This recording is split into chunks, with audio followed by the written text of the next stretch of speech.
This episode of Idle Thumbs is brought to you by Zoom, an excellent video conferencing and screen sharing service. Go to zoom.us/thumbs for a free account. It's the 29th of July. Oh, what episode is this? I don't even know. I mean, today is the 28th, but it's the 29th. It's true, Danielle. I'm sorry, everyone. Got it. Don't be. I'm still a little jet lagged. Idle Thumbs 221. It is Idle Thumbs 221. I'm almost positive.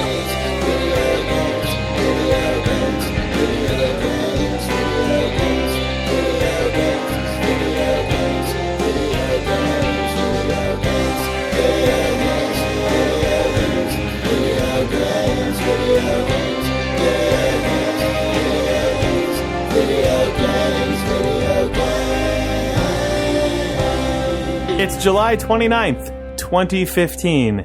This is Idle Thumbs 221. I'm Chris Remo. I'm Danielle Riendo. I'm Jake Rodkin. And I'm Nick Breckon. Hey! Oh! Welcome back, Nick and Danielle. Oh. Really welcome back, Danielle. Thank you. Absences. Well, welcome back, Nick. Mainly also. welcome back, Danielle. Welcome back, Chris. Thanks, Jake. Welcome back to you. Oh. Oh, thanks. Welcome back to me. It's so welcoming in here. Yeah, you went to Japan, Danielle. I did. I was in Japan for 10 2 days? weeks. Yeah. 2 full weeks, wow, 2 actually. full weeks. Wow. Yeah, I went on Wednesday, the day after we recorded the last episode I was on, and then came back on Wednesday That's awesome. also. How was that trip? It was incredible. It was kind of trip of the lifetime status. That one and my Australia, New Zealand trip are vying. You know, they're fighting to the death right now in my brain. I'm still very jet lagged. I apologize. I'm a little loopy, or even loopier than usual. But it was really amazing. And I have a couple of video game stories, in fact, for the crew. You if met everybody Mario. wants some. Well, I You didn't. finally played Mario 4, and it was amazing. I heard they have that in Japan, man. I have it in Kyoto. Yeah. Well, this was... I have a sad story, too. I mean, I was actually in Kyoto when Iwata died, or at least when when sort of it was announced. And we were actually debating going to the building and kind of... But we didn't want to be weird and gross outside, you know, foreigners, so we didn't do that. But it was really sad, and it was really kind of like... We saw the, you know, the Nintendo building and stuff like that. In happier news, I guess, I went to a video game bar called Space Station every single night I was in Osaka. So I went to Kyoto, Osaka, and then Tokyo. And Osaka was probably my favorite, mostly because of this video game bar that was just this really awesome little hole-in-the-wall place. There was never more than, 10 to 15 people in there ever. And it was run by expats, I think. A dude named Matt and a lady named Kiva. I saw the picture you posted of it, and the menu looked like it was written by native English speakers. It was, yes. I very believe they punny, are. as I recall. Yeah, it's like I had a Danky Kang drink, as a matter of fact. Yeah. Perfect example. Yeah, that was a good example of native English speakers. Danky Kang. That's presumably a reference to the doctored Jeopardy the Jeopardy screen that I always thought was funny because it was somebody's Long Island uncle just saying, Danky Kang, you want to play? But yeah. It's a really cool place. They have, every console ever, basically. I played a lot of old NES and SNES games and, Super Famicom games. They have both the Japanese and the sort of American version of most consoles. Crazy. I actually played Videoball for the very first time. Tim Rogers' new game, which is really cool and fun. Maybe I'll talk about it more later, but I played it there, actually. So if anybody ever goes to Osaka, this is, like, the coolest little place. And it's not, like... Everybody kind of told me these same 6 places you have to go to in Tokyo, like the robot restaurant and this and that and all sorts of things. But this is something that was actually like, we just happened to be staying a block away from it. And It was really cool. And yeah, we just went every single night we were there and it was great. So I went to a cat cafe. Oh man, they have those here now. They have one in Oakland that I think they are opening one in San Francisco also. Yeah, I remember there was a kerfluffle about it. Actually, like the health code or something was iffy on it, but it was an adorable kerfluffle. It was. They got all kinds of kerfluffles there. Yeah. It's just you can go in, meet the kerfluffles, pet every them. little kerfluffle you ever wanted. It was like real life. Neku Atsume, like, for sure. Like, that was the feeling of being there. There was even, like, cutesy music on in the background the whole time I was there. All the little cats, definitely liked playing with things. The coolest part of that is they actually gave you, like, a little picture book of the cats with their personalities and birthdays and like astrological signs. It was so it really is real life Nick. Exactly. Whenever someone mentions a place like that to me, my brain, this is like terrible and I'm sure not accurate, but my brain always jumps to just like 5 years from now, the like Blackfish SeaWorld documentary of cat cafes. Oh, no. Just like the expose about what the like terrible conditions are. That like this poor cat was worked to death, had to eat too much wet food and passed They actually out. power the restaurant in their off time. It's just they make all the little cakes. 5 dozen hamster wheels down in the basement. Oh my because God. when I think of just a bunch of cats whose entire job is just to like be docile for strangers, it just like creates a Whenever weird... they sort of are taken out of the room, they're just sort of gently gassed like a little drugged bit. to They just have bad, for some reason, SD video footage of just cats in cages with like dental masks on, like just being laughing gassed. Yeah. And it's like catnip. They could only, for some reason, get like a Sony Handycam from 1985 in there. It's got like that like digital date in the With corner. the little date, yeah. Oh, well, it's, security cams because you need to make sure they're not out there scratching each other or whatever cats do on their own. I don't know. The secret life of cats. It's very Well, bizarre. find out in my Netflix-only documentary coming in 2017. Clearly. Or in Cat Story. Kerfuffle. Kerfuffle : The Secret Life of Cats. Oh, that's right. Cat cafes. Kerfuffle is the proper Man, term, but that I is- still say kerfluffle as if the fluff is an integral part of this Yes. word. Netflix has like entire categories that just consist of like cute puppies doing cute things and cute cats doing cute things, and it's just like an animal category. I've seen this. This would just get folded into that and would Because just you be the watch worst- cute cats. You'll Cute love cats Kerfluffle, uncut, right. The Secret Life of Cats. the That seedy sounds- underbelly of cute cat videos. Yeah. Yep. Some poor 6-year-old is about to get their world turned Right. upside down. Up next. No. Fluffy, no. Oh.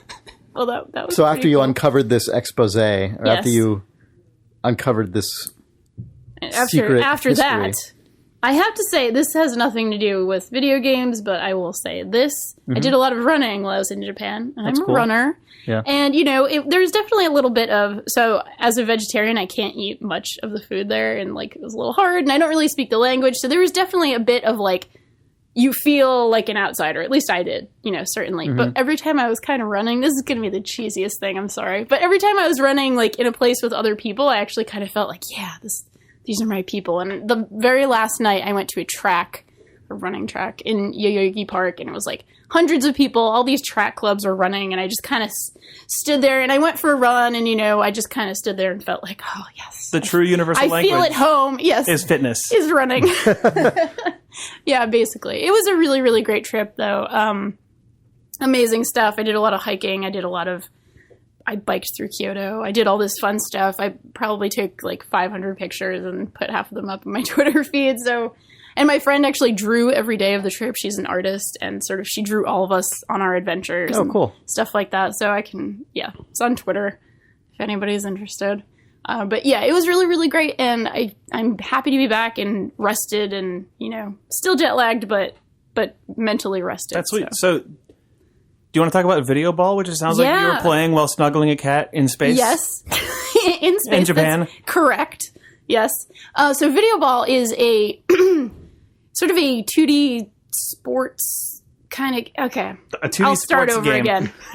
Sort of. Okay, I'll start over again. It's in the vein of sort of the new wave of like couch co-op or couch competitive games that are sort of like a sport or based on some kind of very simple rule set that really evokes sports. crisp A dynamics. sports friends and, or like, fast- Samurai Gun or fast-paced. Exactly. Powerful Yeah. or whatever. Really- Yeah. Yes. iconographic imagery that's very easy to like Yeah. identifying motion and Exactly. You play, at least the mode I played in, it's 4 players. There's sort of a giant ball on the screen, or there's several balls on the screen. You are a little spaceship or a triangle. I thought it was a spaceship. I don't know if I'm wrong about that. And you're shooting little laser beams or something at the ball to get it into the opponent's goal, basically. So like a little bit of soccer. asteroid style controls? Yeah, a little bit asteroid style controls. It's definitely like, it's not like twin stick or anything, but you're neither was asteroids. No, asteroids is just you just have an accelerator and you That's turn right. and that's it. Yes, that's exactly what it's like. And if you fire, there's a little bit of depth to it too, because if you sort of hold onto your firing button, you can fire a bigger shot, or if you hold onto it long enough, you actually make a block. So sort of like a little square on the screen that will block the ball if the opponent is trying to shoot it a certain way. Is this so you basically can set up soccer? little What is traps. the like goal? Basically soccer. Yeah. But with more balls in play and more. Did everyone have a goal, or was it 2v2? It was 2v2, and there were 4 goals on the screen. Wow. During one mode. So it's pretty chaotic too. Yeah. And so the ball has interesting physics as well, or the various balls have interesting physics as well. There's a lot of stuff bouncing around. There's a lot of sort of using that charge up shot to actually get something going, as opposed to, the little shots that are more for course correction rather than like actually sort of getting something into the goal. It's really fun. Very chaotic, great for sort of the couch atmosphere, or if you're in a tiny little bar with 10 people on a big screen atmosphere, which was perfect. So yeah, I don't think it's actually quite out yet. I think it's coming out in the next month or 2 or so, but it's great, and y'all should look for it. Tim Rogers makes games. Cool. I don't remember the last thing he made, but Ziggurat, maybe? Probably. Yep. I know he's been working on Videoball Thanks, Nick.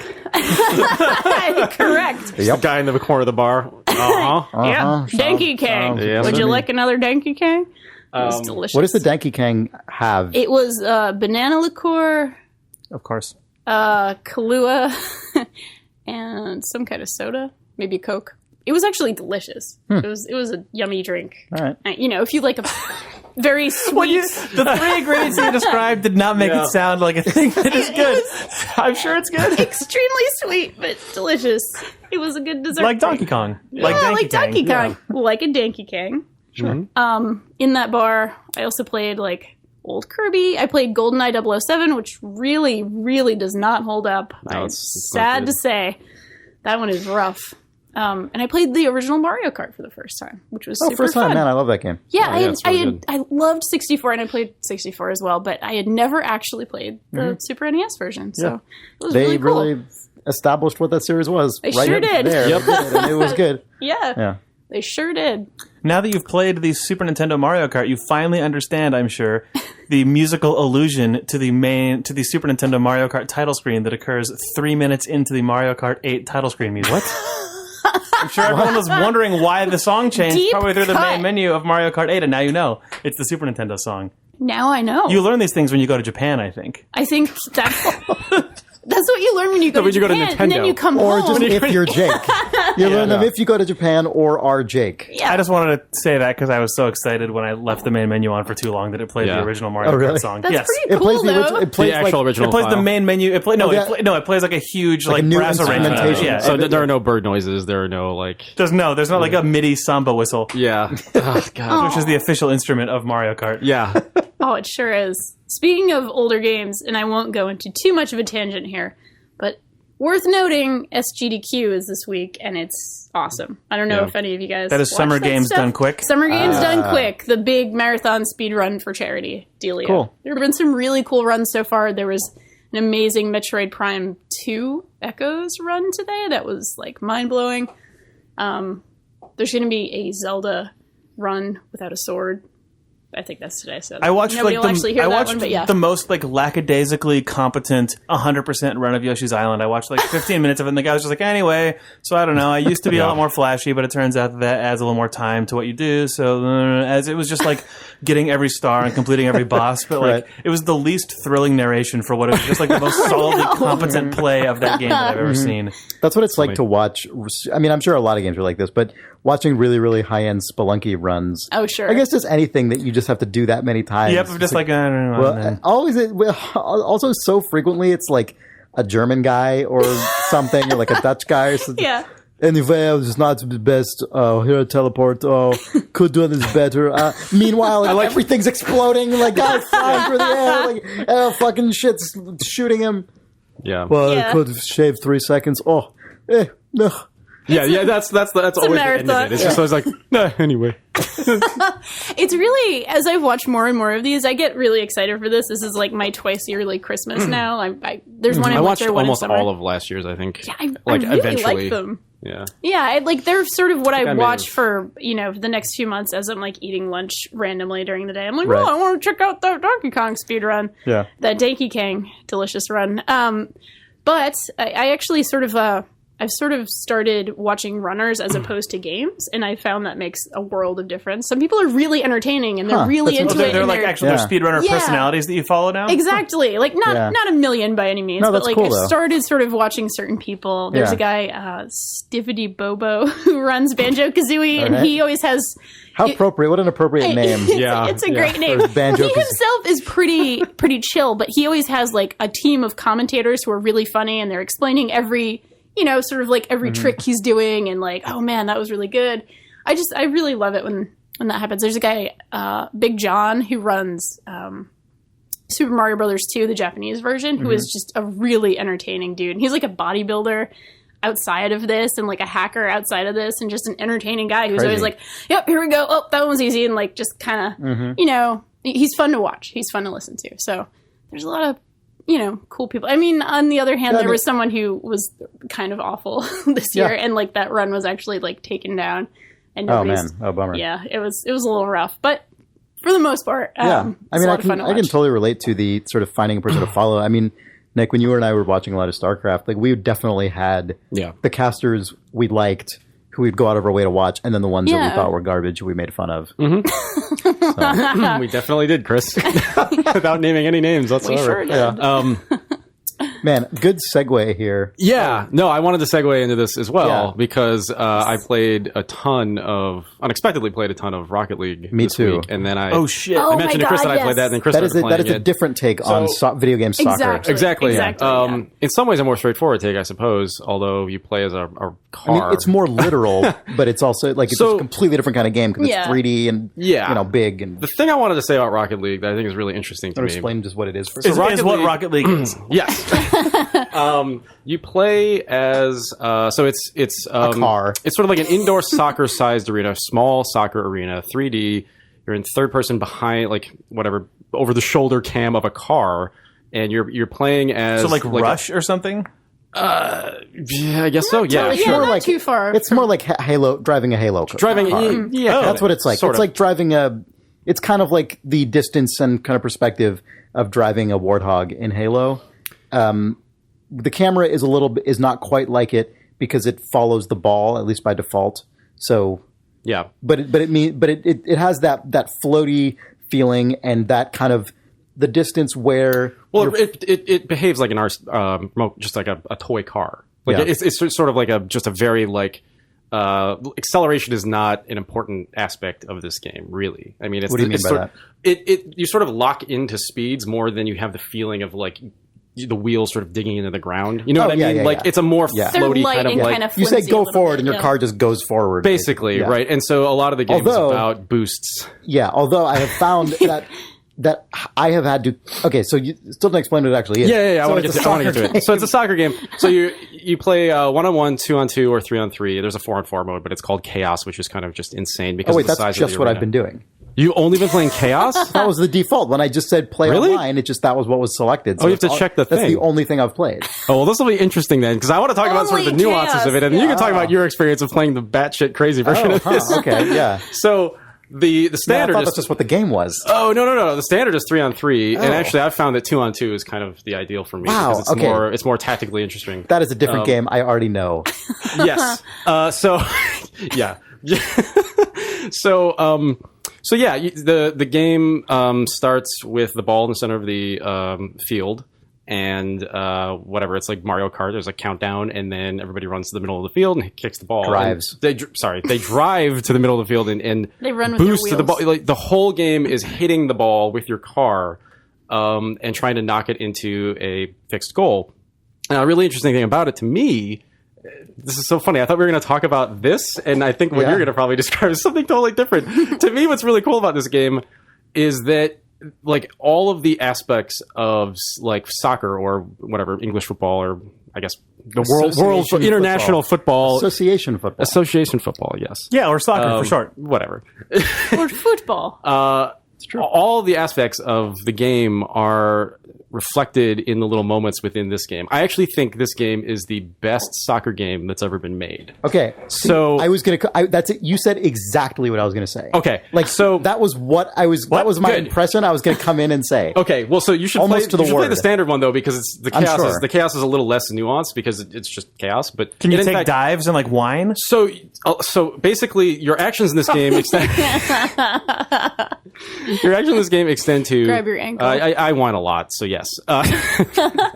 Basically, you can so you drive around, you hit the ball. A lot of it, it really sort of behaves like hitting a billiards ball. It's all angles and trying to sort of account for the momentum of the ball that's banking off the corner, and then sort of go, okay, I have to be here and going this fast in order to sort of hit it into the net.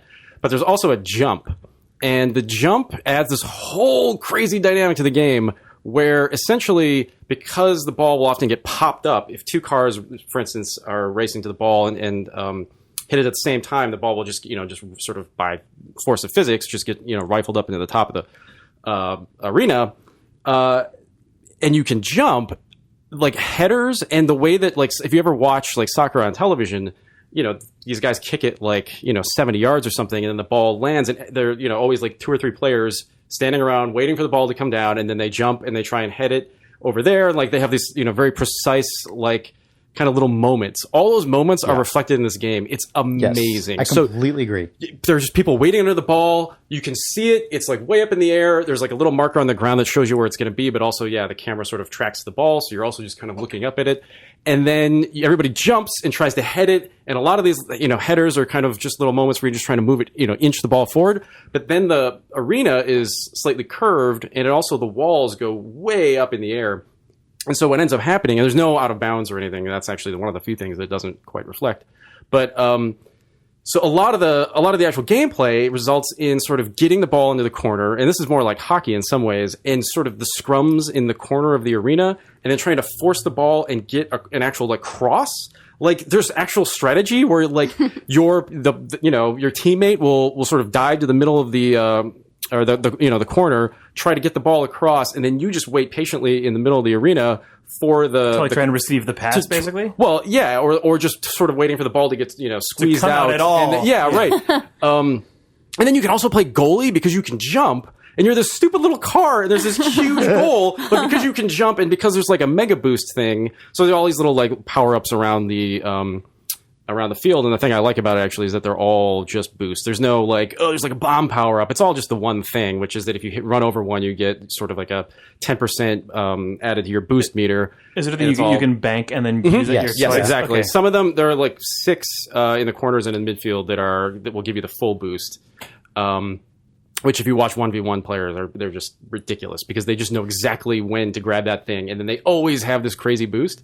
But So yeah, I mean, you can just, people, if you've seen this game, probably saw like an insane GIF where a guy got the mega boost midfield, saw that somebody was about to score on him, mega boosted all the way back to his goal, and pulled off like a crazy save. The other thing that's very interesting about this game is that the game is really good at knowing what's happening.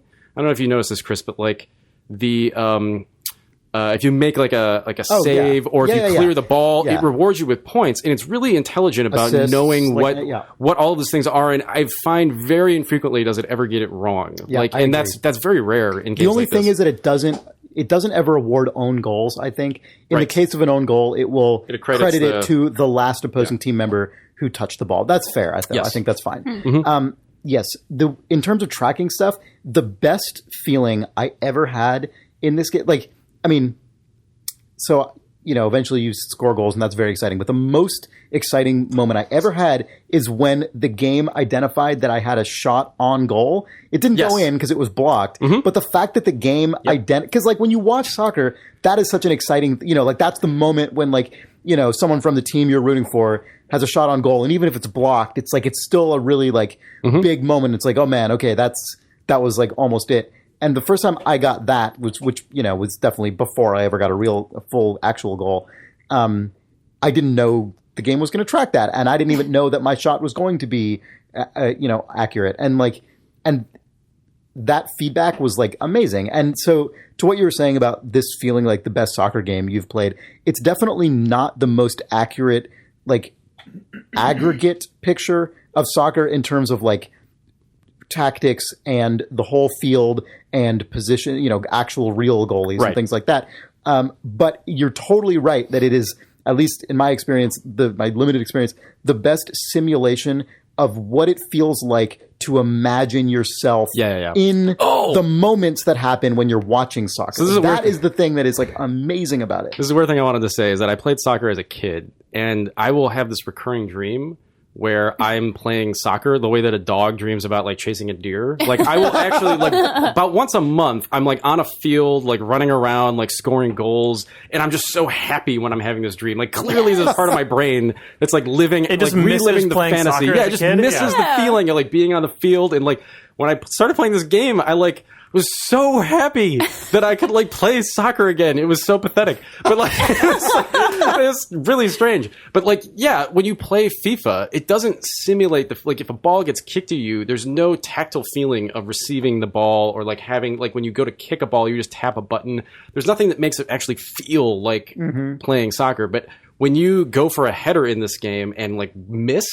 It's the feeling of like so being the guy on the field and like pulling off a crazy bicycle kick and then just falling on his face, which happens a lot in soccer. Yeah, totally. And when you see the replay, it does the thing that all multiplayer games do now, which is that when there's a goal, you get the instant replay, the slow motion instant replay of seeing the 5 seconds or whatever slowed down leading up to the goal, and you see all the players like swirling around it and trying to pull off their plays. And when you see yourself in there, like trying to block it as you like whiz by and you fail, it's the worst.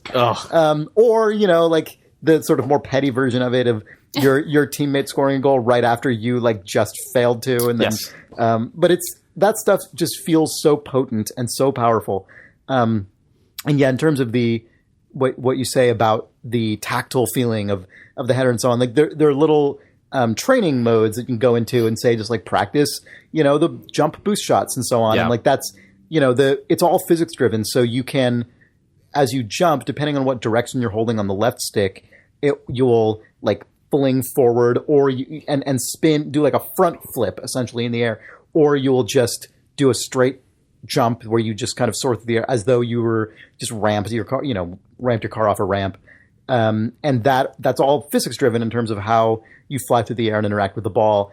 And it's so, as a result, it's hard as hell. Yeah. Because no, it's really hard. You're not locking on. Like you're just in the world as a physics object with weight and momentum, as is the ball. And, obviously they're fudging stuff. I mean, you can't be in a situation where you end up on, your car is upside down and then you're just fucked. Like it just kind of fudges it and you end up back on your wheels. It fudges it in the right ways and then also not, in the right ways. Right. Like it's so well made. It's so smooth and polished. And, you were asking about the chaos mode. I mean, I probably had I played other modes and then I could compare them to chaos mode, I would probably feel like what you said, which is that, this is just too chaotic. But as the only experience of the game that I've had other than the training modes, all those dynamics are still there. It's just crazy. I mean, what is the chaos mode? It's not anything. It's just an 4 extra by player 4. over. Yeah, there's no special component to the mode. There's just a lot of people. It's just 4 players on each side. Okay. It's a lot. And so what I've actually noticed is that at least with the just random matchmaking that I've been doing, what really ends up happening most of the time is you get about 2 players on each side who actually know what they're doing. Exactly. And then 2 other other players, definitely including me, who are just there making things weird. And like every once in a blue moon will score a goal. So or something. my arc playing this game was about 5 matches of just pure joy. 2 matches of realizing what I should be doing in terms of just like learning how to do things. Yeah, you definitely have that moment. 100 matches of learning all of those things, and then just rage. Like I've become full sports dad. Sean would have something to say to you about. Yeah, I know. So what I did was, the more you know, the more like frustrated you become. So I got really good at it. And then my girlfriend Janelle came home and she was watching me play. And she's like, "This looks really fun. You want to just play it? Like, I'll buy it. We can just play it." Yeah. I was like, "Sure. Cool. Let's play 2-on-2. Oh, no. We'll be a team." Oh no. Oh man. It was a disaster. Yeah, you have to both start at the same time or never It wasn't play the kind of night where we stopped talking to each other, but it was really close. and then here's the thing, right before it got really bad, I went over to her computer and she just bought a new Cintiq, the tablet that you can draw on. And I took the pen and I was trying to draw like, here's where you are on the field. Oh my god! No! When I'm up in the corner, you can't charge the ball like this. I need you to swing left. And then You went full Madden on her. Oh my god! It wasn't good. we haven't played since. Anyway, yeah. Well, and then I also learned there's a ranked and an unranked. So now I feel more comfortable losing with her. No, on the unranked. I worked hard for that pro rating. Okay. Oh wow. Oh my god. Anyway, it's a really good game. Yeah. It seems really good. Well, my girlfriend is obsessed with it right Oh, now. really? Yeah, she's super into it. I mean, she played soccer in high school and college, so she was actually really competitive as a soccer player. And, like, she's loving it, and she's pretty good at it. I mean, she's, I don't know if she's pro rank yet. Have you joined her and been castigated for... I've not, and I'm really worried because, she's really, really good at games, and she's good at the kind of games I'm not good at, and we complement fast, each other twitchy well. stuff? Yeah, she's so much better at fast, twitchy stuff than I am, so I'm kind of like, I don't know. The thing about this game is I'm not usually good at fast, twitchy stuff anymore. I just don't play enough of that stuff. Sure. Me too. I used to be a lot better. The thing that I like about this game is actually the reason that I liked soccer, which is that in the 3-on-3, for instance, it's not usually advantageous to always chase the ball. And in fact, people who are really good get really, really frustrated with people who just constantly chase the ball. It's sort of like the thing that you do when you start playing, and then you realize, oh, I should actually just wait for the thing to bounce back at me, or I should be playing goal right now, or I should be playing like midfield. So I'll usually just play a 3-on-3 and just basically play like midfield. So like I'll switch sort of between goalie, and then like I'll be an attacker occasionally. And it's kind of like a less pressure, an easier role for somebody. And I don't know. I think there's actually I'll keep that in mind when I give it a shot. It's a good game for just kind of. That makes total sense, because when playing the 4v4 mode, I definitely got, as you described, when you're playing a game like this, you always have that, initial just, I love this. This is great. It doesn't matter that I'm bad. And then they're like, oh, here are some things I realized. Then, okay, I need to put these things I realized into practice. And definitely one of the things I realized was, the larger point for me is that in every game I ever have played or ever will play, my instinct is, if there's a run button, never let it go. And if there's a jump button, press it always to the maximum. So I will, I've never played a 2D Mario game in which my finger ever came off the B button for run. Not one single time. Yep. Not one moment in the whole game. Even though that probably makes you worse at Mario. Doesn't matter. I just get good in that context, and then I'm good at doing that. And then I'm enraged when I'm in a situation where when I try to play it not like that, I'm like, why is it so slow? Why is this game so slow? And it just makes me furious. So anyway, in Rocket League, I had to come to that realization of, I shouldn't just always be holding down the right trigger or whatever the acceleration is, and boosting always towards the ball at all times. You actually have to stop, pull back, let it come to you. But in 4v4, there's always at least one person who, no matter what anyone else is doing, is always just going straight for the ball. And so, as you sort of suggested, it does create just an overall environment in which it's hard to do that kind of stuff, even though still in 4v4, the good players who are capable of exercising restraint are still the ones who score 80% of all the goals. Yeah. Even with the chaos. No, I'm sure that's true. Yeah. You get a sense for not only the way the game works, but also the people that you're playing with at the time. If you notice a guy is the dude who always chases the ball, you actually do better playing if you sort of, I'm going to hang back because I know this guy's the chaser now. He's sort of filling that role. I'm going to be the guy that comes in and heads the ball when he crosses it. And it's weird. It actually, if you're playing with people who are good enough, you get the feeling of that sort of silent communication that goes on between a hockey player or something when they're going down the field, and you can kind of get a sense of how the play is going to develop. It's a really fucking good game. Yeah, man, speaking of that, a funny thing about this is that, does this game have voice chat? It does, but here's the thing. So because I've never. The reason it's so popular right now, one of the right? reasons is that it's free for PlayStation Plus subscribers or whatever right now. Yeah. So there are hundreds of thousands of people playing this game. Oh, I put it on Steam. But and I did too. Does it actually have cross-play between those platforms? I believe so. Oh, wow. And I think that's why it's so easy to grab a match. And the But so I think there aren't a lot of PS4 owners, I think, that have like headsets going on. And so I think, generally speaking, that's why you don't get a lot of voice chat. Because I feel like it would be terrible. I feel like it would be bad to have voice chat in this game. I think so, too. Because it's such a... I mean, even, the quick chat actually even works playing really well. in a restrained manner, it's still an incredibly fast-paced game because it's a ball that's zipping everywhere all the time. There's a little D-pad quick chat thing, and I find if you are able to say, I'm defending, that's about all you ever need that makes to say. sense, yeah. Like, right before you do the kickoff, often I'll just say, I'm defending, and then the other two guys just know, okay, he's going to be the goalie for 5 seconds. Yeah. And that's really all it ever ends up being. That's a commitment that but lasts longer than the half a second between the balls on another side of the field. Right. Yeah, you're at least saying, I'm going to do that for like a few attempts or something, you know? Yep. Yeah. Yep.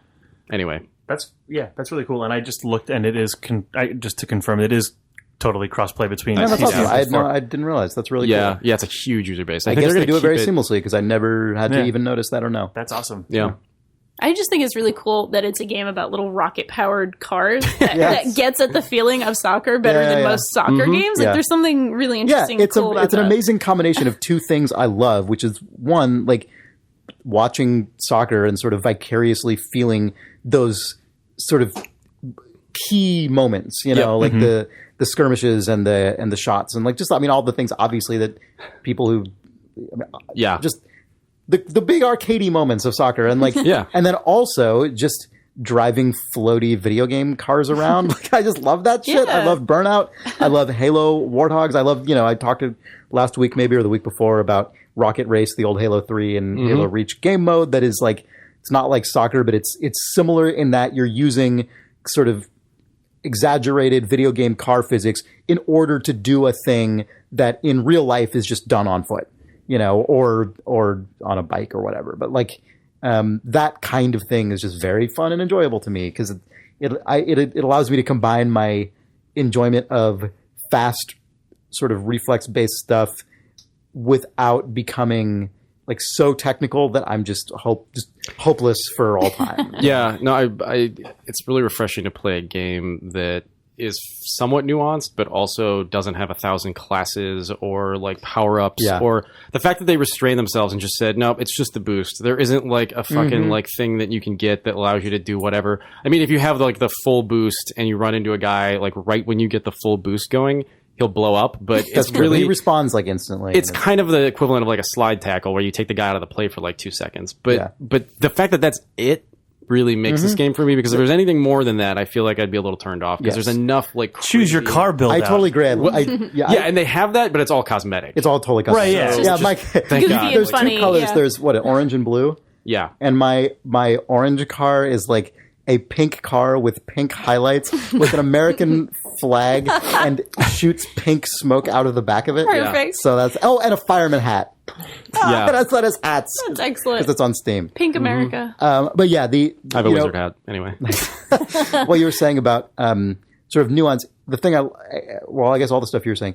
The thing I love most in multiplayer is nuance within a constrained set of kind of variables, and like enough nuance within those variables that it actually creates an incredibly sophisticated and broad array of outcomes. But I just connect so much better with the smaller number of inputs as opposed to, say, a fighting game, which are also amazing and produce like incredible, you know, outputs and range and nuance, but just starting with a lot more inputs. And that's just always been harder for me to get around. And that, I think, connects it, Danielle, to, you know, Videoball or one of the other games, one of the sort of more 2D indie looking versions of these games. But I think they share that philosophical grounding of like relatively small number of inputs, relatively small number of systems with high fidelity of like simulation, taking those things all into account and creating a really broad possibility space, very nuanced and broad possibility space from that small number of inputs. And that is the kind of multiplayer game that I've found that I like the most. And this is a great one. It's a really nice trend. Yeah, I agree. Mm-hmm. You guys want to take a break? Yes. Sure. Video game. This episode of Idle Thumbs is brought to you by Casper, a manufacturer of excellent, affordable mattresses that can be shipped to your home in a sort of hilariously compact little container that the mattress will explode out of, and it's adorable. But also, it's a great mattress that you put on your bed and sleep in. Sean Vanneman has a Casper mattress. Idle co-host Sean Vanneman, and I have slept on his Casper mattress overnight multiple times, and it is quite comfortable. I really approve of that mattress. If you go to casper.com/thumbs and use the promo code thumbs when you're checking out, you will get $50 off your purchase of a Casper mattress. And if you order a Casper mattress by going to casper.com/thumbs using the promo code thumbs, you can try it out once it gets to your home.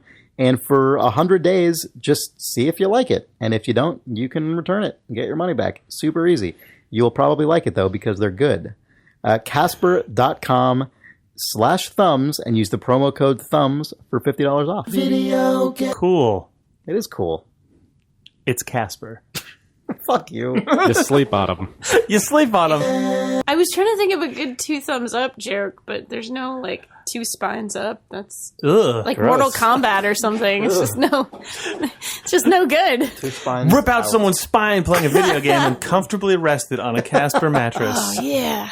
Casper mattresses, so comfortable you won't even notice your spine's been ripped out. This is Idle Thumbs episode negative 700,000 for 1994. Get over here and sleep. And sleep on this Casper mattress while I shit down your throat.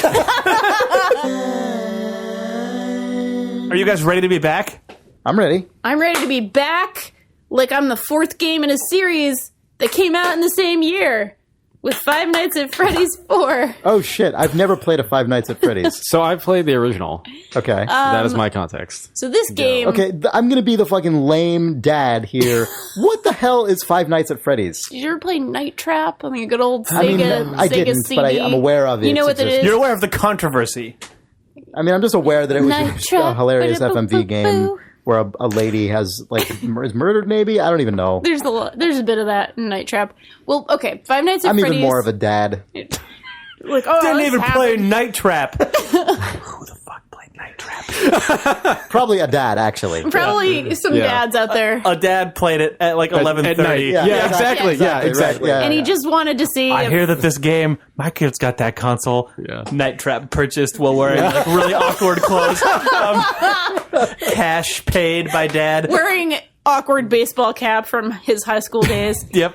I heard maybe there's a young lady he and a nightie in this Takes game. the Toys R Us pre-order slip. Oh my god. Returns to collect.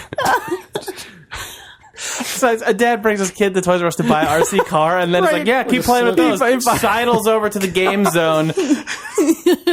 Oh god, I gotta pick this up at the little The window. bricked in The counter little, in the back. the little plastic Night window. Trap. Why you sell this at Toys R Us? Anyway, so you played Night Trap. Well, I played... No, you played Five Nights at Five Freddy's. Nights at Freddy's I didn't 4. even realize Five Nights at Freddy's was an FMV game. You just said Fight Night at Freddy's. I didn't It's a very realize that different game. Fight sounds Night fun. 4 at Freddy's. That sounds like a fun Sorry, game. is Five Nights at Freddy's an FMV kind of game? an FMV game, sort of. I mean, you're switching in the original game, Yeah. which every single thing has been an iteration of. You're basically switching between different camera views of different pre-rendered rooms, and the premise of the first game, which the fourth game takes on, you're sort of like you have a crappy job as the night watchman at a pizza place. It's supposed to be just like a Chuck E. Cheese, but it's Freddy's. At Freddy Fazbear's Fun, whatever bullshit name. And, the audio animatronics, just like Chuck E. Cheese, have gone... They're a little weird. Something's wrong with them. Just make sure, they're like walking Chuck E. around. Cheese. Chuck E. Cheese. Yeah, exactly. They're a little weird. In this game, it's a horror game. They're murderous and they want to kill you. You basically are sitting in sort of a little security desk area. You're looking through security footage. If one of them comes close to you, you have to shut the door or shut the vents. Is the footage ostensibly live that you're switching between? Ostensibly, yes. but- Even though it's all pre-rendered. Right. But it's all unspooling Yes. in real time across Yes. multiple feeds. That's Okay. the idea.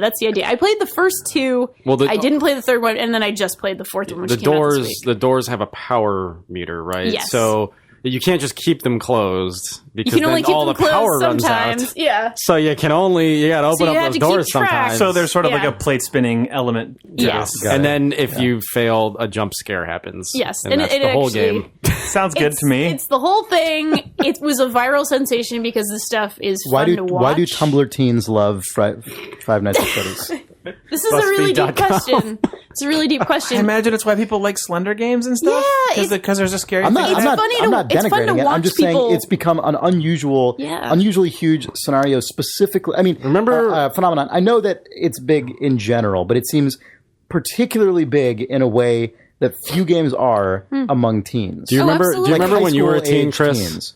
I do remember very well when I was a teen. And we would share Flash videos, and occasionally there would be one that was just like the happiest Flash Oh, video that's ever, true. and then a fucking Yeah. like ghoulish face would come out and go like, "Wah!" and then you'd be like, It's a lot like that. Okay, but yeah. the thing you do with those is you show them to other people and you tell them it's just like a maze and they think it's a maze. Yeah. And then a face comes The and then fun they was fall off their tricking chair. someone else. Yeah. Yeah. Right. In this, I mean, it's a whole phenomenon. Like PewDiePie is part of why Like these here's are so how popular huge, right? Five Nights at Freddy is. Yeah. On my phone, I tried to search for it, That's- and I typed in FOVE, FOVE on accident, and it Did you said, mean "Oh, Five Nights at Five Freddy's?" Nights at Freddy's. FNAF, yeah. I actually Oh my find god, it there's really... a movie. There's a Five Nights at Freddy's movie. Yeah. Yes, It's- that's how big it is. That's how huge it is. And pretty these all crazy. have come out, I believe, in the same year. Like Scott Cawthon. Cawthon. Yeah. That's his name. who originally was making religious games? Yeah, He was making religious he made Christian games. games that didn't get a lot of pickup. Yeah. And he was feeling, he was feeling just low. in the doldrums. He was so depressed that this thing that he saw as his calling, like, was not getting any traction. And he made Five Nights at Freddy's, like, very quickly, I think. Oh man, Yeah. so And there's it just got to be some exploded. secret Well, messaging the in best Five Nights part at of Freddy's. this, there is. There's a ton of it. And actually, the fourth game goes super deep into that. But first, Ten Into trying Commandments to of convert Freddy. you to Christianity? no, it's just so in the first couple of games, there's all this sort of subtext about a little kid named Timmy, and there's this whole thing going on. There's a mini game that's sort of secret. There's all this other stuff going on in the fourth game, the one that came out just a couple of days ago. You are Timmy in his bedroom, Who is Jesus? probably, who is Aslan, Jesus, the lion, or a child. You're a child in your bedroom in this game. And the creatures have followed you home from Freddy's, and you have 5 days until the big birthday party. It's a prequel to the first game. And so you have to, you're basically facing away from your bed towards your closet. Just like the first couple of games, there's 2 doors. You can like open the door and see if something's down the hallway, which often there is, and there's a creepy critter like who's, making a crazy face at you. Or you can, sort of run to the other side. What you need to do in this one, it's all completely based on sound. You don't really have a power meter, but it's completely based on whether you hear them breathing or if you hear them making weird, grindy, sort of like audio animatronic noises. So if you hear breathing, you have to like hold the door closed with all of your little kid power. And then, of course, something can come from the bed or the closet or something else. Yeah. It's actually really That sounds terrifying good and creepy. and fucking scary. Yeah, it actually is. It made me scream like absolutely like a child, just Yeah. full on screaming. And it's I think it's good for what it is, and I feel the same way about all the games in this series, where it's like it's a pretty. You're not gonna play this for hours and hours. It's fun to kind of be part of the phenomenon and like play this game and scream a little bit and maybe stream it. That sort of goes to your question earlier about like, I know you're asking sort of in jest, but like it actually is really interesting to me why this is so popular and why it's so popular with It's like that young reaction people. thing. It's the watching other reaction people get thing, scared. Yeah. And Yeah. it's actually really fun to do that. At least I think maybe they've gone back to the well one too many times on this one, but Probably they changed not. the premise, so whatever. It's actually really fun to watch horror streams, especially if somebody is again like engaging and interesting to watch and has a big reaction when they get scared. It's kind of like, I don't know. I guess I don't really know of what it's like. It's kind of a new sort of phenomenon, but it's kind of cool, kind of interesting. Mm-hmm. Anyway, I'm trying to think of the analog in the 90s. Yeah, it's to this, really- because it's there really clearly hard is to- one. I mean, a lot of Japanese television is based on Japanese this as TV well. in the Yeah, yeah. 90s is what it reminds Yeah. me of. Just Yeah. where they're watching a weird, an inset face of someone that has way too much like neon motion graphics overlay surrounding them as Yep. they go, whoa, because a weird animal's near them. Yep. Yeah. yeah, reactions are just Yeah, fascinating. or Jake, as you said, those Java games, or Nick, you were saying, Yeah. like Yeah. old Flash and Java Yeah. games where a face appears. It's always funny to like trick your mom or whatever, Yeah. or some Yeah, but unsuspecting. imagine instead if you're going to watch mom. someone trick themselves on a stream. I mean, we're definitely the last several years have been very fertile ground for things made or enjoyed by teens that are very DIY horror on the internet. Sure. Because there's all that Slenderman stuff. There's all of the, whatever that like sci-fi story about experiments, the big, like huge, just like crowd created. I can't remember what it's called, but it's like when Frictional's trailer for Soma, when their first live action Soma trailer came out, a lot of people compared that to like whatever that series of kind of weird, creepy sci-fi stories was. The whole creepypasta thing, the whole phenomenon of that. Yeah, we're in an era that is fertile ground for sort of slightly under the radar, very community driven, creepy / horror stuff. Yeah, and it's or not / horror, but like I kind of like it. Right, not not slasher. It probably births a lot of creepy / horror. Yeah, I'm sure. Yes, I'm sure there is / horror involved. And the last point I will make is when you're talking about Scott is it Cawthon, I think is his name. I keep wanting to say Cawthorn, which is like reverse Rhode Island way of pronouncing his name. It's Cawthon. Cawthon, sorry. So the best part of that story about, the way he got to making these games from making religious games is somebody made some really mean comment on one of his earlier religious games. Like it was supposed to be like happy creatures, like cute critters.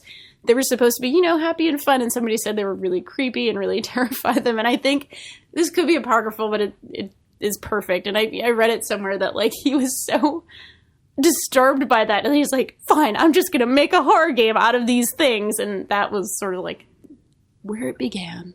All this Five Nights at Freddy's stuff, which I find wonderful because creepy religious games are creepy.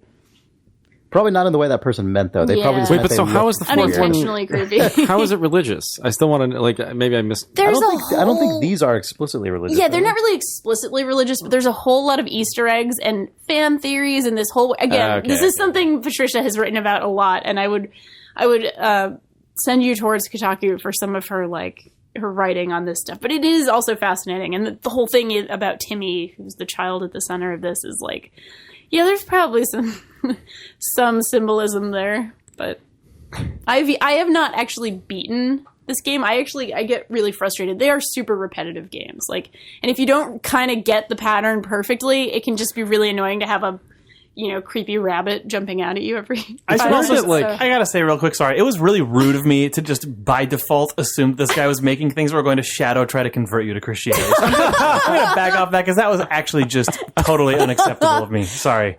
Anyway, go ahead, Nick. The guilt was the guilt was overtaking. It's just rude. I wouldn't say that about any other goddamn religion. So that's just rude of me. Anyway.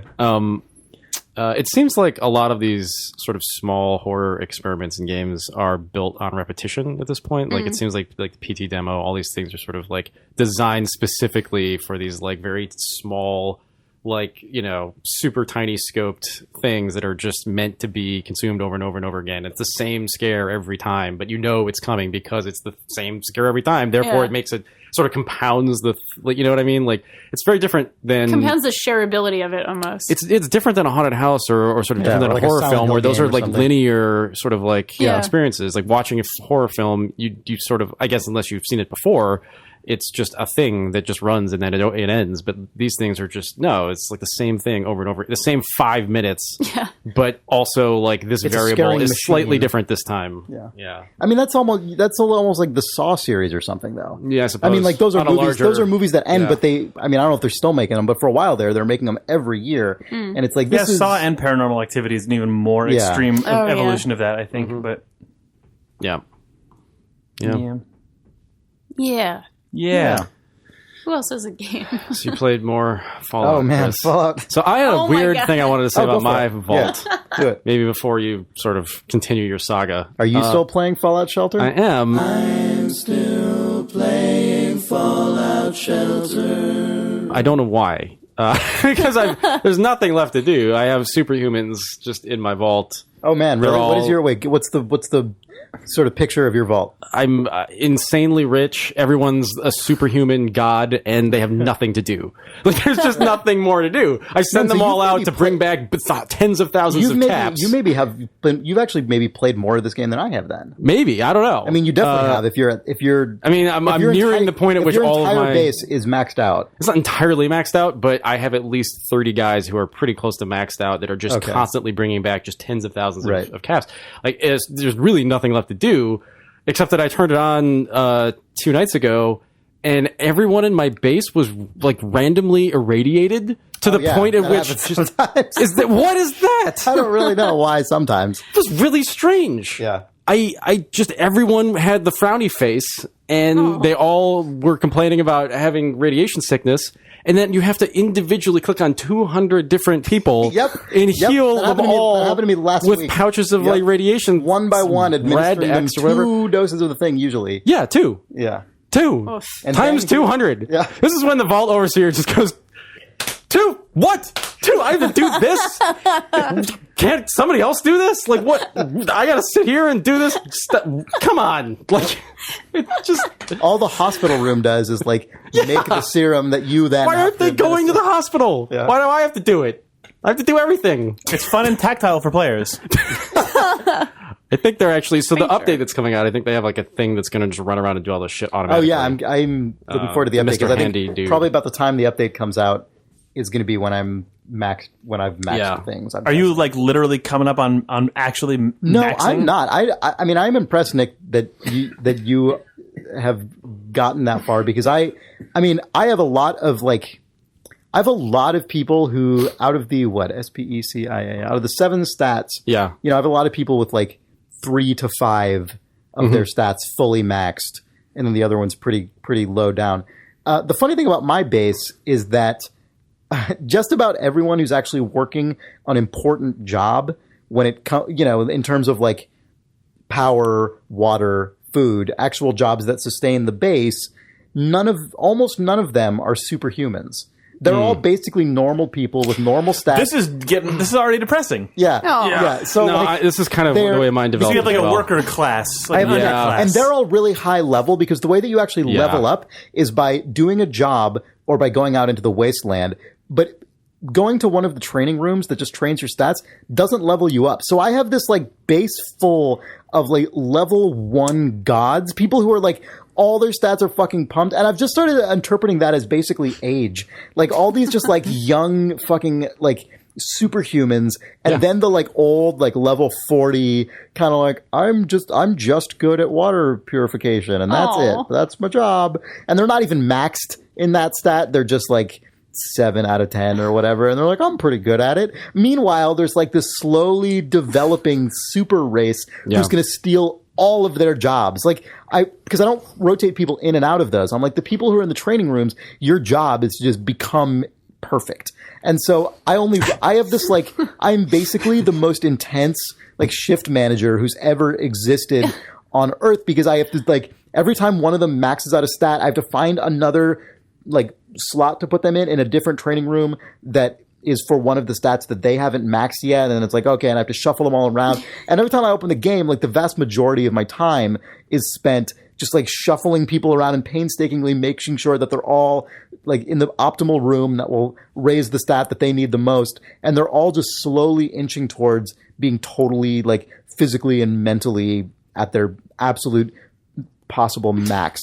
And then all the people, and okay, I should actually go back to where I left off last week, though, with the Pope. So the Pope was waiting outside, and I did the he last does. time on for Fallout Shelter. No, I don't actually. I'm just... Well, I'm going to give it to you. So last time, the way that I ended last week, the state my base was in at the time we did the most recent podcast, I had a woman who was indefinitely pregnant because I have like 20 of those. Oh my god! Because I accidentally... Yeah, I did what I assume you did, which is that I guess what you did not have was a strict no pregnancy policy. I maintained for quite a long time a very strict no pregnancy policy, which I accidentally dropped the ball once, and immediately these people went off and tried to have a kid. And so I had this woman who was pregnant. Is that Craft mattress? Yeah. Casper mattress. Casper, sorry. I had this woman who was just pregnant forever.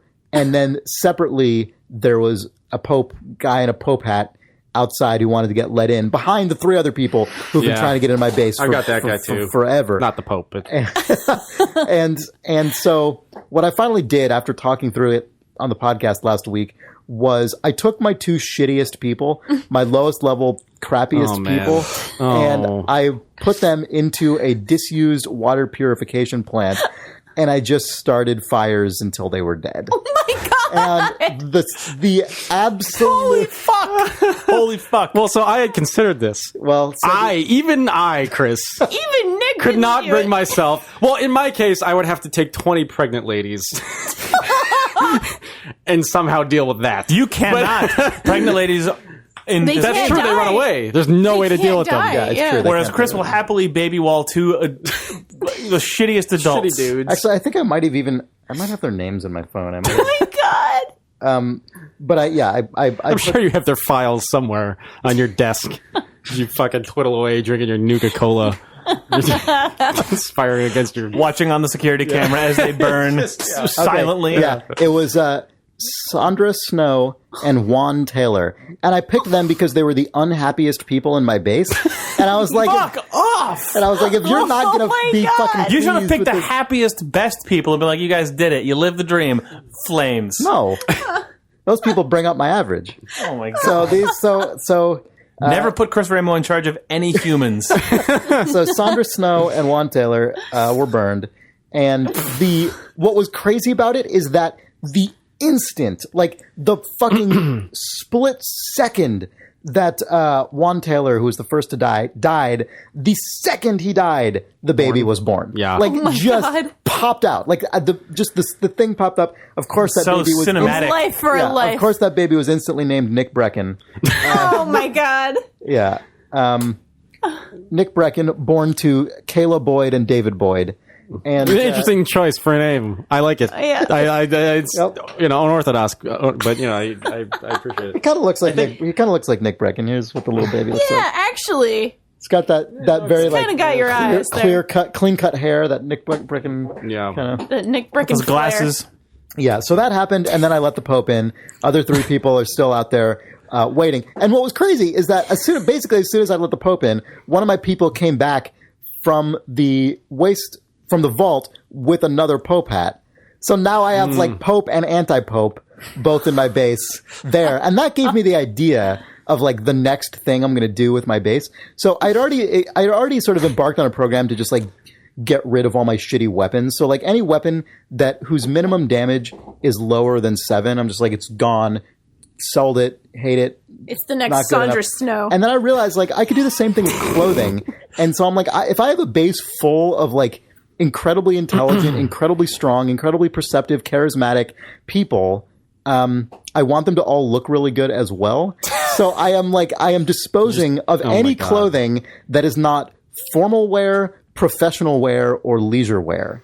In other words, anything that is like armor or combat gear or anything like ragged is just gone. It's totally gone. So the I only thing really, really hope that the update raises the stat max from like 10 to 20, and you've just got a bunch of people in fucking like underwear walking around. Just Oh like, yeah, I got a lot of people. I got a lot of people in underwear. Yeah. I got people in underwear. I have people in like evening wear. I have people in like formal wear. I have people in like very smart military outfits, not combat outfits. Officers Dress uniforms. only, But yes. yeah, dress The officers, officer uniforms Officer only. attire. I have various kinds of Squids, clergy. please. I have sort of like summer sort of picnic clothes for some Man, reason. I'm excited for the update that comes in that allows just revolts. Because your people must hate you. This happiness that you're seeing is a facade. there really should They be the didn't vault within the forget vault. Sandra. There Yeah, should, where's there should be like- a building that is just the overseer's office. Yeah. that you can barricade. Yeah, And then, because and then, you it know, will just- be revealed that these are the stats that you're seeing, but there's like a secret set of understats Yeah. that is like the actual way they feel. Yeah. Just like, I'm so happy that I have to wear a fucking suit every day when I live under the ground with 2 popes walking around and I can't have sex. Fuck. Like, Oh and my God. sister was burned alive. Yeah, exactly. And Juan and Sandra. Accidentally. like 2 updates from now, somewhere you're just going to get a little text string that comes over and goes, "Brr, brr, brr, brr. This is for Sandra." And then just like the base is on Oh fire. my god.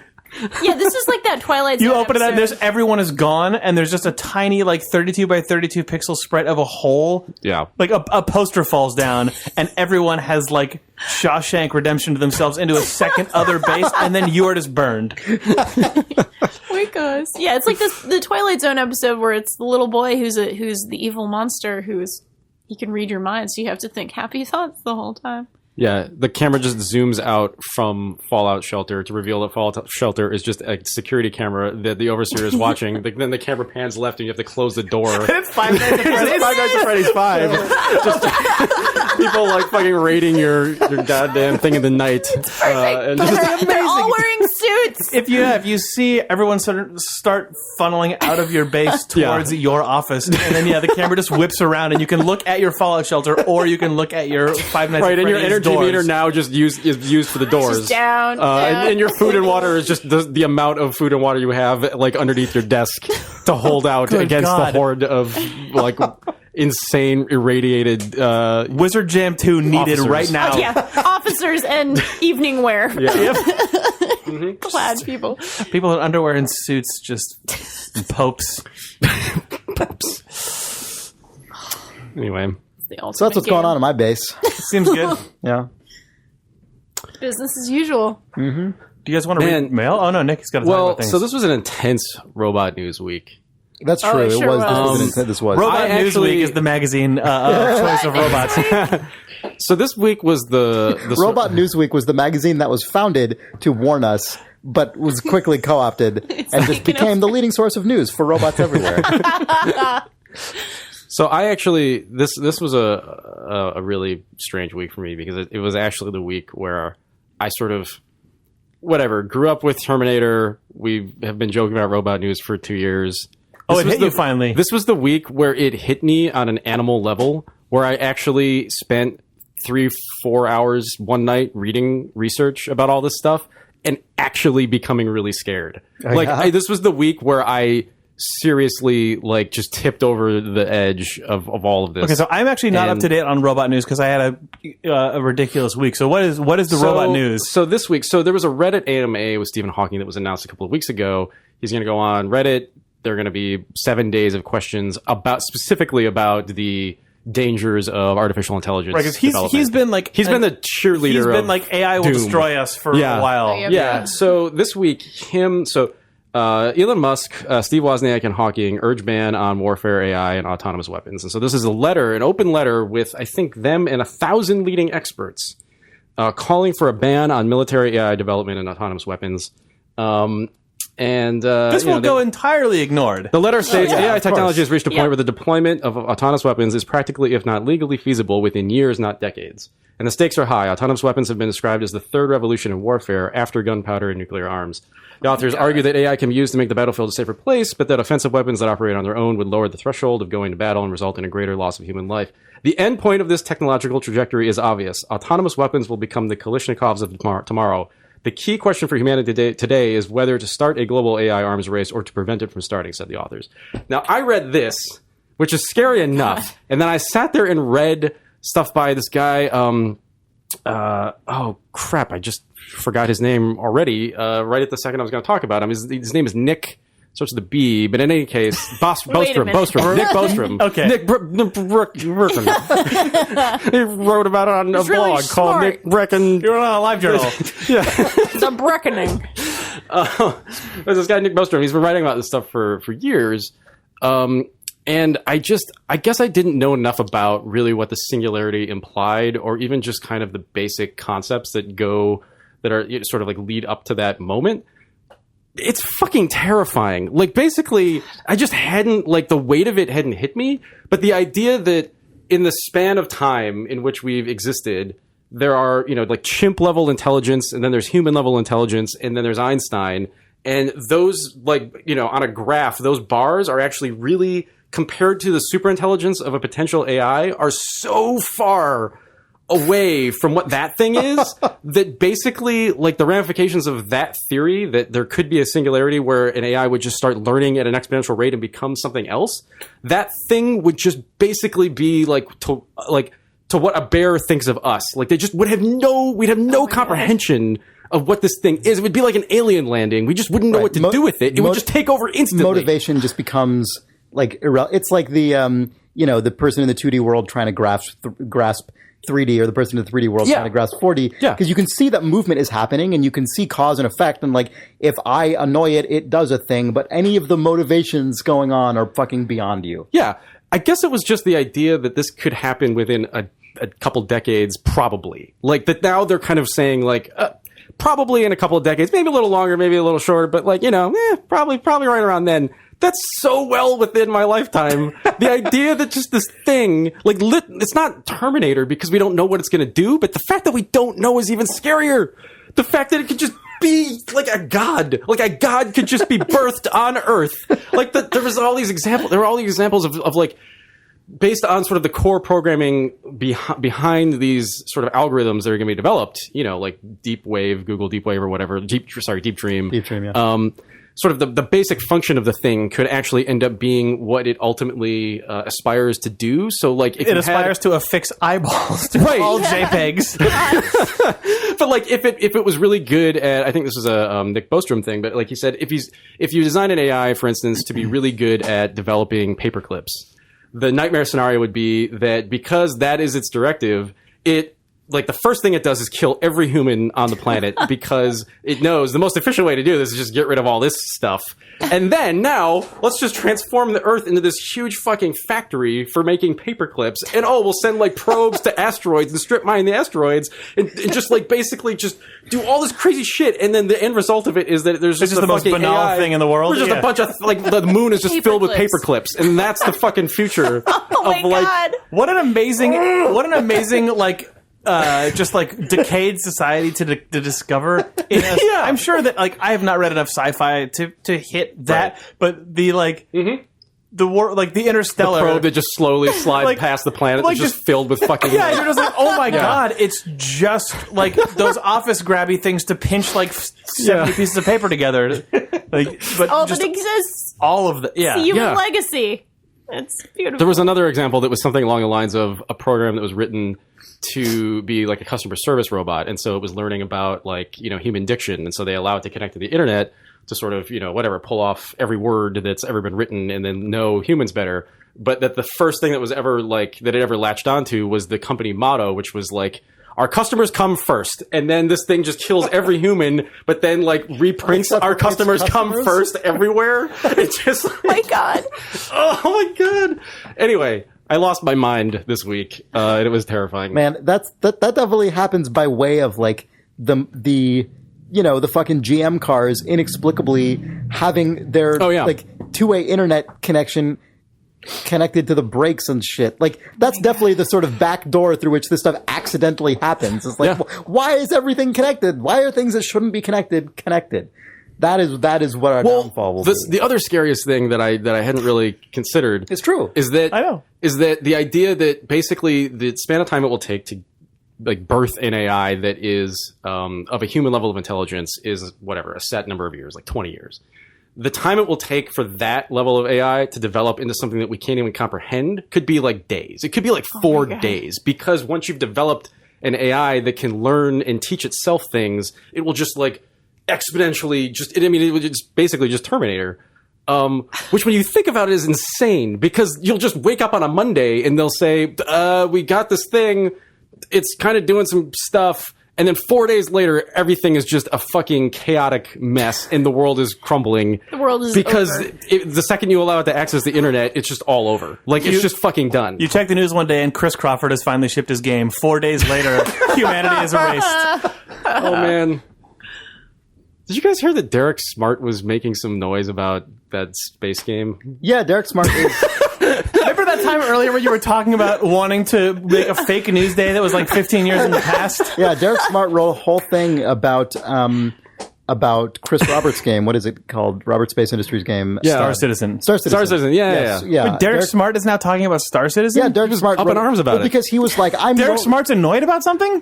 Derek Smart wrote this whole thing where he's like, I'm the only person alive who's ever made a game where you can like be in space and on the ground and do this. Oh, because they canceled the first person thing. And I'm the only one who did it. And I say that this game will never happen. And he's probably right that Star Citizen is never going to happen, honely. I mean, not in the way that it well, they canceled the first-person shooter component. They canceled, exactly. This is they what canceled the kicked it FPS component, right? Yeah. Yeah, that game. But my girlfriend Janelle was like, this Derek Smart guy was complaining about this Star Citizen. You should. And I was like, do you know who Derek Smart is? And she's like 5 years younger than me, 6 years younger than me, and she's like, no, who's Derek Smart? I was like, oh man, I can't even really. Well, there's probably a lot of people younger than that listening to this podcast. Yeah, who's Derek Smart? Well, Derek Smart was I guess an independent developer. Yeah, one of the he was actually first a very early PC developer. Yeah, and he made a series of games. He had a bunch of like 4X space games, right? Well, no, they were, or they were like elite. They were like early. Games. That's right. Yeah, like but with Battle like Cruiser 3000 AD. I think Battle was Cruiser, So they were heavy sims where you would sort of fly a battle cruiser and then get out of the battle cruiser and go out to a planet, and it's very Star Citizen-esque, I guess. But he was just infamous for sort of overpromising and not delivering. People, he just became Star Citizen-esque. Yeah, exactly. Yeah. But he also was just sort of a personality that on the early internet you would just hear about. I remember he was on Usenet. He was, and like there was a thing where like if he you wrote said a lot of like I feel like I actually knew of him through computer game magazines because he was like. He would still, like, in the early, mid-2000s, he would show up in Shack News comments and be the same guy that he's always been. Yeah. I remember that people would say, if you said Derek Smart 3 times, like Beetlejuice, he would appear. Something because, awful. God. Anyway. It was a really strange Anyway, Derek Smart to warn about perils of AI. I'm the only person who's made an AI of this magnitude before, and I'll tell you it's a disaster. Anyway, so, read them out then. I kind of like that Derek Smart is still... So no, I will... this is like a 10-second thing. Yeah. I like that Derek Smart is still around because there are so few just sort of older video game developers still around. That's and Derek true. Smart is not like an old man, but he's, I think, probably in his 50s by now. Probably. I would guess like late 50s maybe. And that's just so rare to have someone who is stuck around in video games. Man, so he might middle age. He'll drift from sort late of middle age. I mean, sort of like annoying to cantankerous. Right. Actually, that's true. If you read the thing he wrote, because it's basically it's like a pretty level-headed thing, but it's full of like chip on shoulder, and like it's exactly as you say. It's like full of cantank. Yes, it's definitely it's more cantankerous than like raging. You know what I mean? It's not. Right. He's not like doing what happened before, where he'd get in these like protracted arguments with just some guy on the internet. He wrote a piece that is like, okay, yeah, I see you. It's true. You do actually have this perspective on this kind of game that relatively few game developers do. But like it's just the whole thing is laced with this like simmering frustration. Anyway, yeah. So that was all I had to say about that. We can do some reader mail. I'm really disturbed now for our future, for our robot future. I know. I mean, well, I'm really scared. This is the era. This is the time for it, because there was also that New Yorker article about the earthquake that's going to just decimate fuck Seattle, up the Pacific Northwest, and Oregon. We're all gonna die. Yeah. Don't worry about it. It seems like something. At like least this. I won't die in a fire in a vault. I hope. That's on the table now. I mean, it really seems like literally possible. It's okay. The bunkers that we created to escape the tsunamis and earthquakes are manned by very competent AIs. Right. It's totally fine. Yeah. They're very sophisticated. No. Keep them happy, it said. Keep 200 of them happy. Okay. Equals 200. Somewhere in that code. And that's all. That's the only... Keep them happy and pregnant. Oh, gross. No, keep them happy. Do not let them... Do not let them be pregnant. It's reader mail.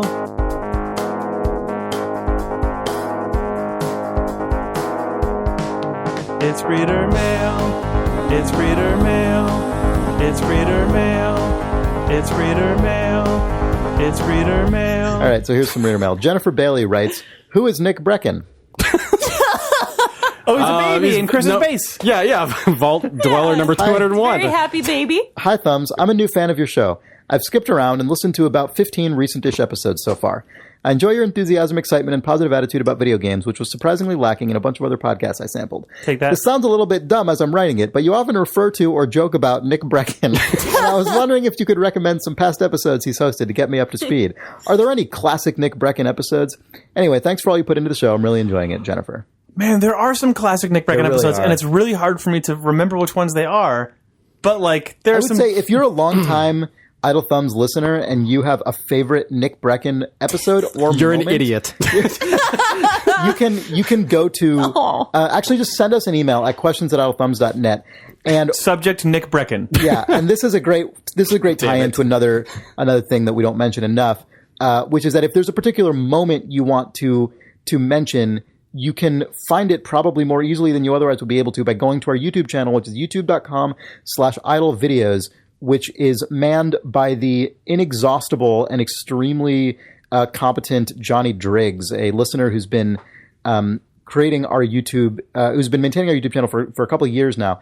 And every single episode of Idle Thumbs, he has painstakingly annotated with time codes in the YouTube description, so you can hot link directly to your favorite Nick Breckon moment and share it with us at questions@idlethumbs.net. And we will read some of those next week so Jennifer can acquaint herself with the human phenomenon that is Nick Breckon. I'll make sure not to be here for that. That actually reminds me, there's a service that a reader made called ThumbsDB that is amazing and categorized all of these YouTube things.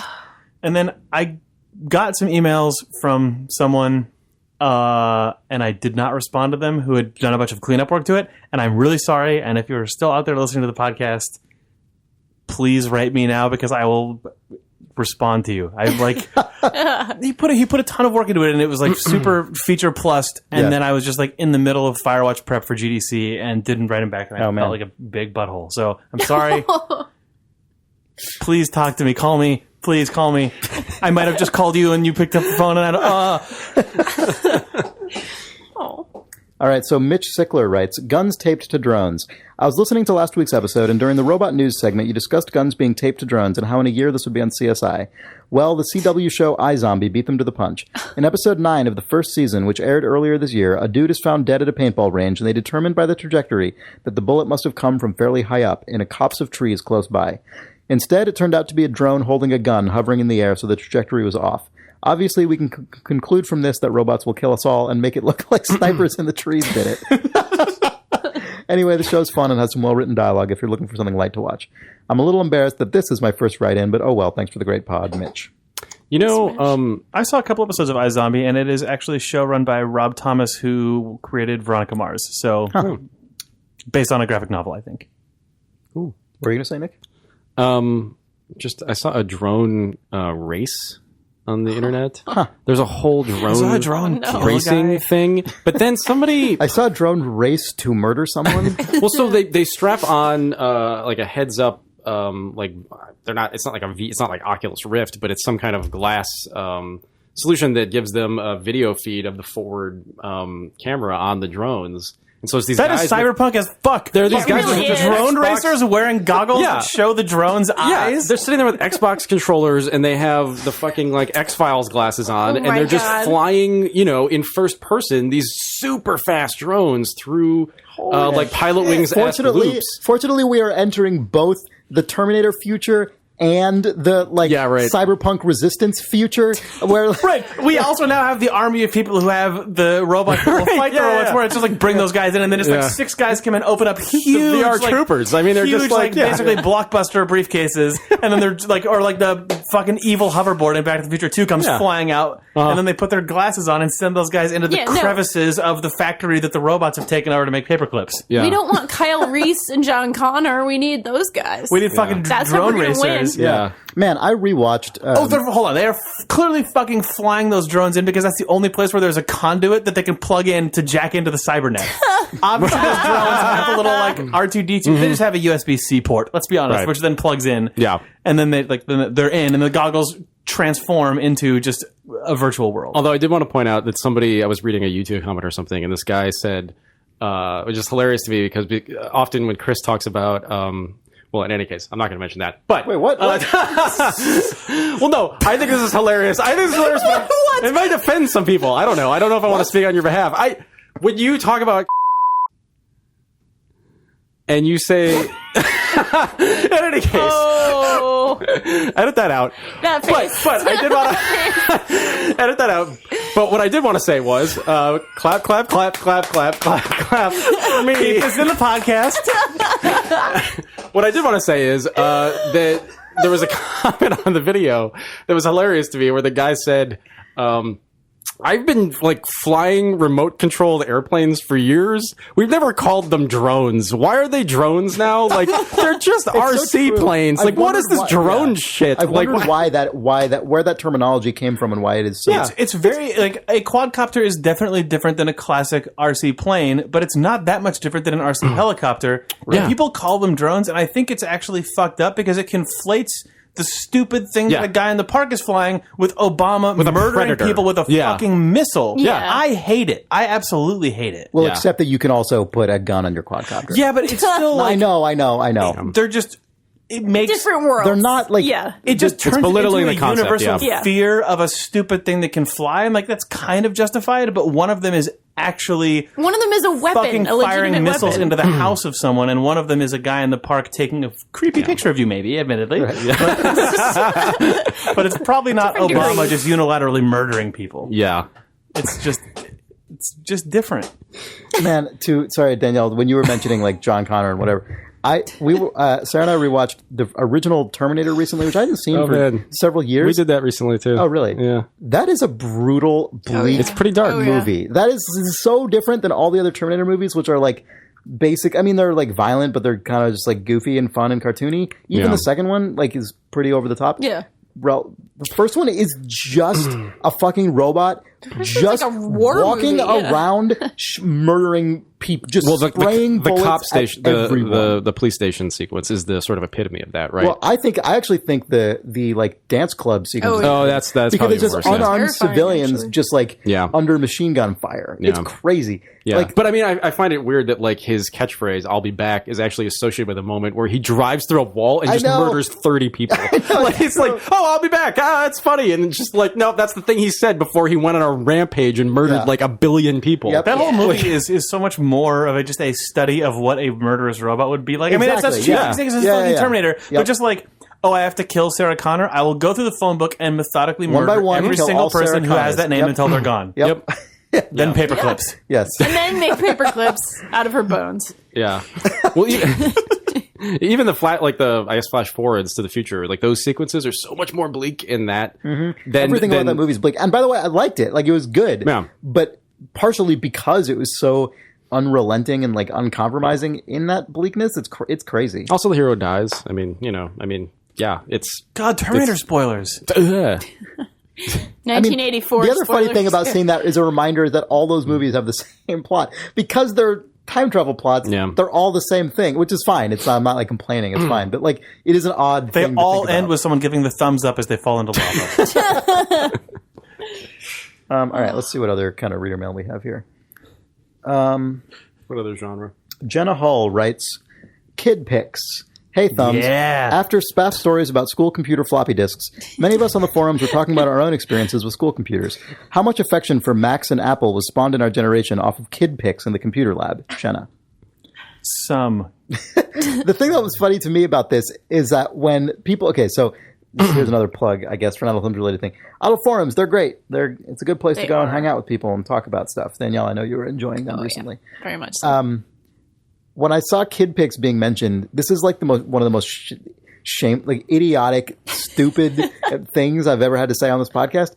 When I saw people talking about Kid Pics on the forums recently, I flashed back to my like second grade or however old I was self using Kid Pics, third grade probably, in the Macintosh lab at my elementary school, which is, just had a couple computers with I think SimCity, SimAnt, Kid Pics, and I don't know, a couple other things. The essentials. Yes, Math definitely the Blaster essentials. or something. Right? It might have had Math Blaster. I can't remember. And I realized I only just now got that means pictures for children. Kid Pics. Cool. Yeah. When I was a kid, and I didn't think about the fact that I'm like actively a kid. I'm just like the thing that I am, and most of the people I know are. Kid Pics was just like 2 syllables. And I remember actually thinking to myself in like second grade or whatever it was, I wonder what Kid Pics means. I want Kid Pics. Like, it's just like 2 little syllables. I guess this reveals that at that age, a few years of age difference makes you smart. Although I did love Kid Pics. Yeah, it was great. I don't even know what that is. Kid Pix was it was a like classic paint program. I mean, it's like Mac Paint, or it's like really proto Photoshop, draw lines, draw squares and stuff. But it was all about icons. Kid Pix. Like Mario Paint is actually kind of a Kid Pix alike, because Kid Pix was all about these like swatting flies. No, yes, it was. It was about swatting flies with an amazing soundtrack. No, it had it had stamps and icons, so you could paint scenes where you could just like drag a cat out, or just like go and just plant 1,000 cats, or just smear a stamp of a cat. Yeah, only cats. But it was a paint program with a really sort of good kid focused sensibility, but it was not like deliberately dumbed down. Like it was functionally basically feature complete with like Mac Paint, or with like what in anything that other than Photoshop was about what you would expect a paint program to be. I guess Photoshop and probably D-Paint were the two things that were more real than Kid Pix. Basically, because a computer paint program wasn't going to be complicated at that point. No. But Kid Pix was really cool. Drew a lot of pictures of Mario in Kid Pix. That sounds fun. So here's an email that I was waiting to read until Danielle was back on. Discuss the end of her story. Oh, God. Next week, maybe, when Spaff is back, maybe if Spaff's back. Yeah, that sounds Next week good. has to be you, Danielle, and Spaff, and you have to talk about the end of her story. All right. Or else we have failed as a podcast. Nick, did you play her story? Not yet. Okay. So Jake Rodkin writes, do that next week. So John writes, hey Thumbs, and in particular Danielle, who I'm delivering psychic props to for giving Splatoon attention on the cast. I wanted to answer your questions and provide sweet facts about Splatfest in light of the recent episode. First of all, Splatoon's Splatfest wasn't July 4th themed at all. It was held on that date by accident due to a matchmaking-related development delay. Nintendo plans on holding a Splatfest every couple of months without any correlation to real-world holidays or celebrations. In canon, Splatfests occur whenever a message is received through the sacred fax machine. The message is always some kind of silly opposition, i.e. cats versus dogs, pop versus rock, and in Japan's case, 2 different flavors of American instant ramen. The player, I don't know if I'm pronouncing that right, I'm probably not. The players pick their side, get matched with people who pick the same, and then battle in cool nighttime rave versions of the Wait, so this is like Everybody Votes channel on the Wii, but then turns into a Splatoon match? Yes. Yeah. Oh my God. It's great. Based on how well you do, both individually and as a team, you get rewarded with varying amounts of super sea snails, which you can trade to a both literal and figurative street urchin in exchange for upgrades to your clothing. Secondly, if this isn't too long already, I wanted to hear the Thumb's opinions on an interesting design decision Splatoon made that's become controversial online. The updates Danielle described her girlfriend obsessively waiting up till midnight for are not technically updates. In an attempt to maintain player interest, Splatoon launched with lots of content locked on the disc, 2 game modes, 4 maps, and dozens of weapon sets, and has slowly been unlocking them for free over time. Normally this wouldn't be worth talking about, but many early reviews criticized the game for not launching with enough content, 2 game modes and 5 maps. Personally, I enjoy it, since it makes every few days new and exciting, but I wanted to hear my favorite podcast bunch's opinions on the matter as well. Thanks for giving me years of Pod Blast to soak up, John. Danielle, what's your opinion on this? I actually kind of like it. I Yeah, mean, that sounds good it's to me. keeping... I mean, my girlfriend's more into this game than I am, but I still really enjoy Splatoon. I probably like the single player more than the multiplayer, just because I'm horrible at multiplayer shooters. But she's digging it, and like it is working. Every few months, we keep kind of playing it. Maybe not a few months, but every few weeks, she kind of goes back in and wants to play more, and she wants to check out the new weapons and the new modes and stuff like that. So I think it's cool. I mean, obviously, it would be a different story if they were charging for it and it was on the disc. For a It's free Nintendo update, game that is online multiplayer, I think it totally makes sense to slow drip features out to your community. I think that's like, I mean, I haven't played Splatoon yet because I suck, but like, just as maybe in practice I would hate it, but as an idea, I think that's really, really cool to actually plan out your roadmap in advance and commit to it by shipping it and then doling it out. Maybe that sucks if your community doesn't respond well to the update you have planned to dole out, but like, I don't know. Yeah, I think it's cool. I imagine if they shipped on day one what Splatoon is in a year, it would not do well with people who play Nintendo games. Whereas if you can build that community up over time, maybe it works. I don't know, though. That's just like a total... That's my opinion as a person who hasn't played Splatoon and just heard about this fact on an email. Nick's making a face, so I want to hear Nick's opinion. I don't have a strong opinion. Turn it into one. This is a podcast. I think, well, like... I think of this in terms of PC games, it's not very helpful, right? I mean, like the multiplayer games I play that are like this are typically on PC, so it doesn't really apply. I think you have to think about the console and like Nintendo specifically differently at this point. But I'd rather just have it all at once personally, because I've never gone back to a multiplayer game for like a new map or for it's either hooks me and I just play a ton of it and I go back to it over and over and over again, or I don't. Like the idea of like the constant drip. You might be a weird person because like Valve, I think so. The reason people like stick with Valve games is very often because of the slow drip and because of the evolution. I mean, built on top of a really core, repeatable foundation. Yeah, like Team Fortress, the updates did nothing for me. I kind of actually disliked them. Yeah, in the case of that, often they make me like the game less. Yeah, it's weird. I'm sure I'm a weird person. That's like applicable. I think we've talked about to TF specifically to death, but in my opinion, TF had a really encouraging arc for a while, and then probably up to payload, I suppose. But like, anyway, whatever. We talked about it a lot. So actually, John Artemis here has a follow-up email. He says, I couldn't resist the urge to send a follow-up. The themes for the next United States and United Kingdom Splatfest have been announced, and I think you'll find them interesting.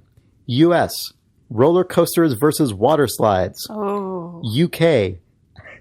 Eating versus sleeping. Cheers again, John. That's amazing. Good. That's pretty good. Yep. We have a bunch more email that's good that I want to read, but that was probably running out the clock here. Also, we are melting to death in this room. Yeah. That's very true. A bit warm. It's so warm in San Francisco. 72 today. Yeah. That's irrelevant because this room is not 72 degrees. True. This room is infinite degrees. Yeah. Chris Remo is actually trying to kill us. Warm. Although Japan was like 95 degrees almost every day. So this is almost cool for me. This podcast was brought to you by Zoom, a very easy-to-use, full-featured video conferencing and screen sharing service. If you go to zoom.us/thumbs, you can get a free account. Try it out yourself. I did. Oh, yeah, you did. Did you like it? I like it a lot. Nice. Yeah, we use it every day at work now. Yeah. Nice. We Zoom constantly. A lot of zooming. And thanks for listening to Idle Thumbs. You can write us email. We've been getting good email recently. I enjoy it. Please write us more. It's great. questions@idlethumbs.net. You can find our website and all the other podcasts we host on the Idle Thumbs Network at idlethumbs.net. And we like when you do that. Or when you rate us on iTunes. That's a fun, cool thing for us. Helps us out a lot. Thanks, Chris, for all that information. You're welcome, Jake. I desire it, I did it for you. And now I have it. Good. Yay. All right. Next week, maybe her story. Are people even going to care about that anymore at this point? Like one guy asks a week, and it's a different person every time. So I know at least now probably 4 to 6 people. Yeah. Given how long ago we said we were going to do this because we're terrible. We should do it. All right. We should totally do it. Let's give it a shot. All right. Bye. Bye. Bye.